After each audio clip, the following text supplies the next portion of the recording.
Welcome to life of Tamil channel. எல்லாரும் எப்படி இருக்கீங்க? நாங்கள் ரொம்ப நல்லா இருக்கோம். இன்னைக்கு ஒரு யூஸ்ஃபுல்லான வீடியோவோட தான் உங்க எல்லாரையும் நான் சந்திக்கிறேன். இன்னைக்கு நம்ம ஒரு சமையல் குறிப்பு தான் பார்க்க போறோம். நம்ம வீட்டில் நார்மலாக வெண்டைக்காய் பொரியல் பண்ணும்போது ரொம்ப டைம் எடுத்துக்கும். அந்த வழவழப்பு தன்மை போகவே ஒரு 15 நிமிஷம் ஆகிடும். ஸோ அது போகணுன்றதுக்காக நம்ம எக்ஸ்ட்ரா ஆயில் எல்லாம் ஊற்றுவோம். அந்த வெண்டைக்காய் பொரியல் எடுத்தாலே ஒரே ஆயிலாக இருக்கும். ஸோ அந்த மாதிரி இல்லாமல் ரொம்ப சிம்பிளான மெத்தடில் ஈஸியாக குயிக்காக எப்படி வெண்டைக்காய் பொரியல் பண்ண போகிறோம் அப்படின்றத இந்த ஒரு டிப்பை நீங்கள் ஃபாலோ பண்ணிங்கனாலே சூப்பரா சிம்பிளா வீட்டில் நீங்க செஞ்சு முடிச்சிடலாம். இப்போ இன்னைக்கு 1/4 கிலோ அளவுக்கு வெண்டைக்காவை எடுத்து கழுவி தொடிச்சு அதை நல்லா கட் பண்ணி வச்சுட்டேன். இது ஒரு 1/2 hour வைக்கணும் அப்படின்லாம் இல்லை, உடனே பண்ணி நீங்க உடனே பொரியல் பண்ண ஸ்டார்ட் பண்ணிக்கலாம். நான் ரொம்ப சிம்பிளான வெண்டைக்காய் பொரியல் தான் இன்னைக்கு பண்ணி காட்ட போறேன்.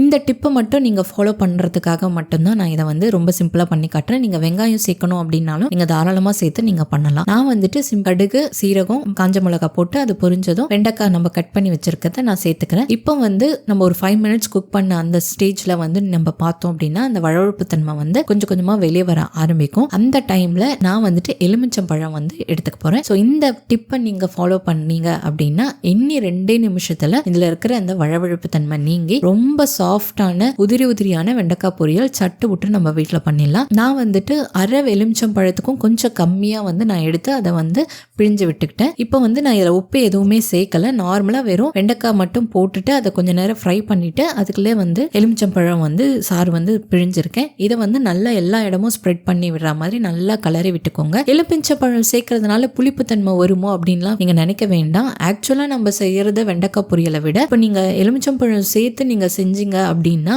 அது இன்னும் தான் டேஸ்ட் ஜாஸ்தியாகும். புளிப்புத்தன்மைலாம் சுத்தமா இருக்கவே இருக்காது. இப்ப பாருங்க, நான் ஒரு 2 minutes தான் நான் பண்ணியிருப்பேன். நான் டைமிங் வச்சிருந்தேன் உங்களுக்கு எல்லாருக்கும் சொல்றதுக்காக. ஆனா அது நான் அந்த வீடியோல கவரேஜ் ஆகல. பட் 2 நிமிஷத்துல கண்டிப்பா நீங்க எவ்வளவு குவான்டிட்டி எடுத்தாலுமே அதுக்கேற்ற அளவு நீங்க எலுமிச்சம்பழம் சாறு சேர்த்தீங்க அப்படின்னா அதுல இருக்கிற வழவழப்பு தன்மை மேக்ஸிமம் 2 minutes to 3 minutes. எனக்கு 2 minutes ஆச்சு. நீங்க குவான்டிட்டி இன்க்ரீஸ் ஆகுது அப்படின்னா அதுக்கேற்ற மாதிரி கொஞ்சம் டைம் எடுத்துக்கும். சட்டு புட்டுன்னு பண்ணிடலாம். 10 நிமிஷம் அந்த வழவழப்பு தன்மை போறதுக்கும் 2 நிமிஷம் போறதுக்கும் வித்தியாசம் இருக்குல்ல. நம்மளுக்கு கேஸும் மிச்சமாகவும் சட்டு புட்டுன்னு செஞ்சிடலாம். ஆஃபீஸ் போறவங்களுக்கு, குழந்தைங்களுக்கு செஞ்சு தரத்துக்கு இது ரொம்பவே யூஸ்ஃபுல்லான ஒரு டிப்பா இருக்கும் நான் நம்புறேன். இப்போ ஒரு 80% இது குக் ஆயிடுச்சு. அதுல இருக்கிற வழவழப்பு தன்மையும் நீங்கிடுச்சு. ஸோ இதில் நான் ரொம்ப சிம்பிளான மசாலா தான் சேர்க்கிறேன். உப்பு, மஞ்சள் தூள், மிளகாய் தூள், நம்ம வீட்டில் சாம்பார் பொடி இருக்கும்ல அது, அதுக்கப்புறமா பெப்பர் பொடி, இது எல்லாமே சேர்த்து ஒரு 3 minutes குக் பண்ணீங்கன்னா அதில் இருக்கிற அந்த பச்சை வாசனை போகிற வரைக்கும் குக் பண்ணிட்டீங்கன்னா அவ்வளவுதான். சூப்பரான உதிரியான வெண்டைக்காய் பொரியல் இன்னி 10 நிமிஷத்துலேருந்து 15 நிமிஷத்துக்குள்ள வீட்டில் நீங்கள் சூப்பராக ரெடி பண்ணிடலாம். கண்டிப்பாக இந்த டிப்